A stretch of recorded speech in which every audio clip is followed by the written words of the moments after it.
Bonjour YouTube. Bonjour à tous, vous connaissez Vincent Macario? C'est un mec qui s'est fait connaître en donnant de l'argent au SDF tout en se filmant, puisque bien évidemment il faut se filmer quand on fait une bonne action, et il s'est aussi fait connaître car il spammait des formations bidons pour devenir influenceur et youtubeur. Et le truc c'est que j'ai reçu un des mails qu'il envoie en masse. Le fait est que Vincent est vraiment très malin. Regardez, il cible des petites chaînes YouTube comme moi et nous donne espoir d'augmenter notre audience. Plusieurs chaînes YouTube en ont déjà parlé, mais vous inquiétez pas, on va pas se répéter ici. Tout commence avec ce mail qui me dit que ma chaîne a été présélectionnée pour faire partie de sa YouTube Academy. Les raisons de présélection sont les suivantes. La première étape de la présélection consiste à recenser des créateurs de contenu fiables et pertinents correspondant à l'éthique et aux valeurs de l'Académie. Donc ma chaîne a été sélectionnée parce qu'ils sont tombés sur une de mes vidéos, donc ils ont vu que je faisais de la dénonciation de pratiques trompeuses et ils pensent que ça correspond à l'éthique et aux valeurs de leur académie. Bah, on reconfirmera ça plus tard. Ici, il y a un code de présélection. Je le copie-colle et j'accède à la formation. Enfin, à la page de présentation, puisque je vais pas mettre 100 € là-dedans quand même. Alors là, on est sur une page dont l'URL est Académie des nouveaux influenceurs. J'ai hâte. On peut voir qu'au bas de la page, il y a un formulaire à remplir. Ce formulaire me demande de décrire le contenu que je propose sur ma chaîne YouTube. Quand j'ai écrit que je dénonçais des pratiques trompeuses, je me suis dit que ça allait les freiner. Je me suis dit, ils vont avoir peur que je les dénonce en vidéo, donc ils vont refuser ma candidature. Alors, vous voulez savoir si j'ai été refusé ou accepté? Réponse dans le prochain épisode.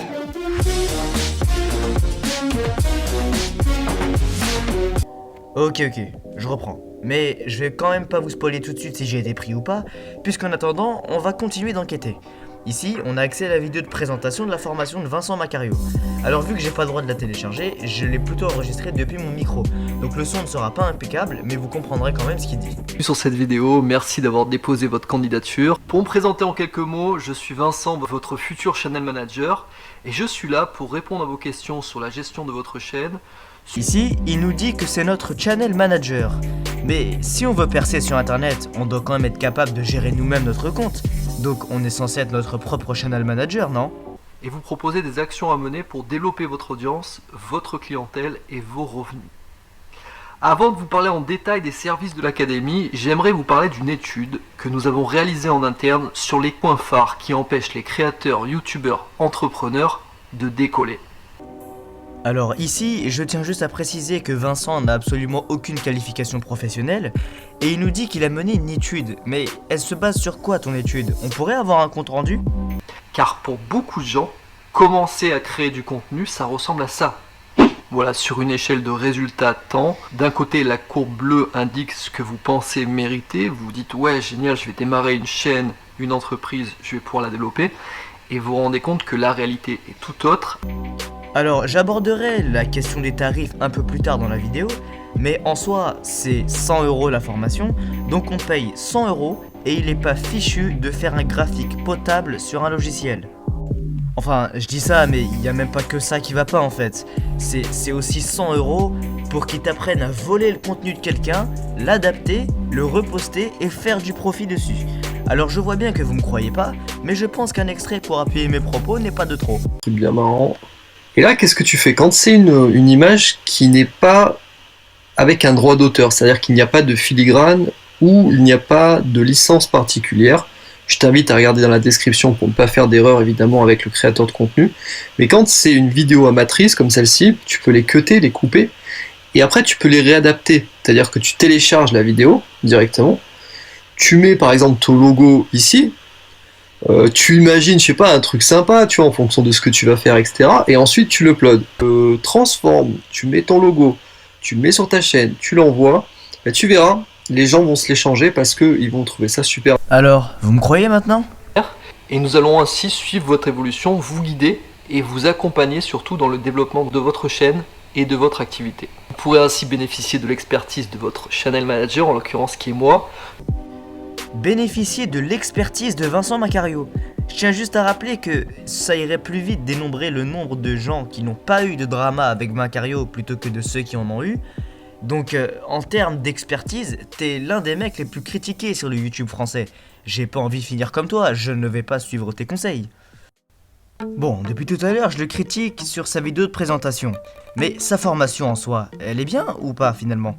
Il y a même cette chaîne YouTube qui répertorie les bons témoignages et les éloges qu'ont fait les clients à Vincent Macario.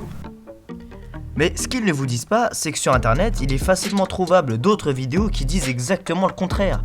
Il y a par exemple un youtubeur du nom de Digital Marketing qui raconte sa mauvaise expérience avec Vincent Macario.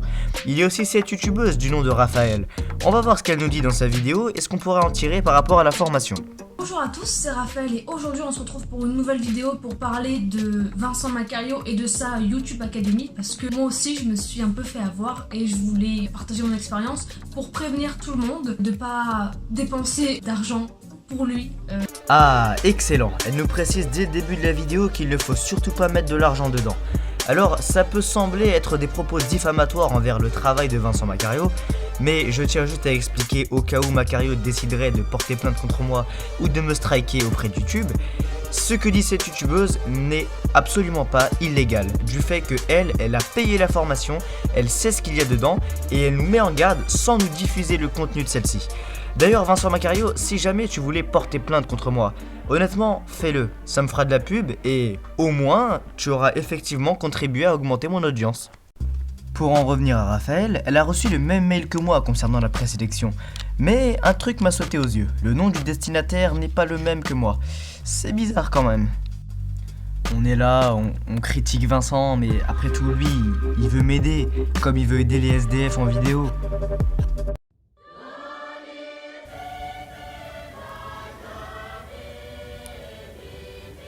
Je suis de ceux qui aident les gens dans le besoin. En analysant le site de Vincent Macario, on peut voir que le nom de domaine est sous la société de Novasoft. En recherchant Novasoft sur un site qui répertorie les entreprises, on peut voir qu'effectivement, le nom est bien enregistré au nom de Vincent Macario. Donc, c'est bien lui le gérant de la douille. D'ailleurs, qu'est-ce qu'il pense du fait que son entreprise fait faillite? Le mec veut nous donner des conseils, mais il arrive même pas à gérer ses propres entreprises. Dans le mail que j'ai reçu il y a quelques heures, on peut voir ceci, via sendinblue.com, qui est juste un outil permettant d'envoyer des mails ou des SMS en masse. C'est bien Vincent ça, lui qui était connu pour spammer. Ici, on a les tarifs. 89€ l'année ou 9,99€ tous les mois. Sauf que si jamais vous vous rendez compte que c'est une douille et que vous voulez résilier, c'est impossible. Pareil pour le remboursement d'ailleurs. Je paye encore les 50€ par mois. Je lui ai dit oui, je sais pas trop quoi faire pour enlever ses paiements. Après, voilà, c'est ce qu'il m'a dit. Après, si tu arrêtes, il va te spam pour que tu réactives. Bref, c'est compliqué parce que lui a voulu tout arrêter, mais il a pas réussi parce qu'il s'est fait harceler de mails en disant reviens sur l'académie, nanana. Donc bon, je lui dis que je fais opposition à ma carte, que comme ça, il y aura plus de problème. Après, il me dit il me prévient qu'ils vont sûrement me spammer par mail. Je lui dis bah écoute, je vais le bloquer. Enfin, je vais essayer de tout bloquer, le bloquer par mail si je peux, le bloquer par Messenger. Pour l'instant, il l'a pas vu. Au début de la vidéo, je vous avais dit que je ne savais pas si j'avais été pris ou pas. Eh bien, après 48 heures, j'ai été pris. Ce qui me donne accès gratuitement à la vidéo de présentation de la formation de Macario. Bonjour et bravo pour votre admission au sein de la team de l'Académie. Pourquoi c'est pas la voix de Vincent? C'est sa formation quand même, c'est lui le professionnel. Alors, pourquoi c'est pas lui qui fait la vidéo? Youtubeur créateur. Vous allez ainsi trouver les contacts qui vous correspondent suivant votre thématique, vos complémentarités et vos centres d'intérêt professionnels. Vous pourrez également proposer des partenariats croisés, ce qui consiste en l'apparition d'un youtubeur dans la vidéo d'un autre youtubeur. D'accord, donc c'est comme ça qu'ils spamment les fameux youtubeurs, parce qu'il a un fichier avec toutes leurs coordonnées. Sauf que c'est complètement illégal en fait. Enfin, pas de fait d'avoir les coordonnées, vu que les youtubeurs les mettent eux-mêmes en description. Mais le spam, c'est à la limite de l'illégalité dans le règlement de YouTube. D'ailleurs, il faut que vous sachiez un truc. La plupart de ces youtubeurs ne savent même pas que leur adresse mail figure dans ce fameux fichier. Et Vincent vend des informations personnelles. Ça, c'est illégal. Vincent, tu sais quoi? Arrête tout. T'es pas le pire cas que j'ai pu et que je vais traiter sur la chaîne. Dans le fond, tu sais que ce que tu fais, c'est immoral. Alors, je t'adresse un petit message que voilà. Arrête tout. Arrête de te servir de l'image des gens pour élever la tienne. Sois honnête. Et si tu veux donner au SDF, fais-le avec le cœur, pas avec la caméra. Bon, maintenant que j'ai dit des trucs gentils, pour ne pas passer pour un rageux ou un jaloux, il faut quand même que je continue mon script. Alors, montrer la vidéo de Vincent Macario sur le pass sanitaire et faire des vannes sur lui. Bonjour YouTube. Suite à l'annonce du président d'hier, je crois que la meilleure chose à faire en tant que citoyen responsable, c'est de renverser le pouvoir et de créer un coup d'État. Oh là là, mais Vincent, tu peux pas dire ça à vote quand même. Tu peux pas dire publiquement sur YouTube, surtout qu'en plus il y a beaucoup de gens qui te suivent. Tu peux pas énoncer comme ça devant tout le monde que tu veux renverser le pouvoir, c'est dangereux Vincent. Mais tu vas te ficher S Vincent. Alors, la suite du script, jouer l'étonnement devant le micro quand Vincent va répéter des phrases déjà toutes faites pour paraître intelligent, ok? Et qu'on puisse enfin reprendre notre liberté de citoyen. La liberté. C'est pour ça que j'ai créé le pass cabinet. Tout comme moi, écrit sur cette feuille, la même chose. Tu te diriges directement dans les toilettes. Tu prends cette feuille, tu la déchires délicatement, j'ai bien dit délicatement. Tu la jettes au fin fond de tes chiottes. Et là, tu tires la chasse. Non mais quel homme sage, quel homme digne, quel intellectuel. Vincent, au-delà du spam, tu te montres donner à des SDF, les aider, te servir de leur image misérable pour t'élever. Alors dans cette optique, qui est le pire des SDF? Celui qui mendie de la nourriture pour survivre ou celui qui mendie des likes à longueur de journée?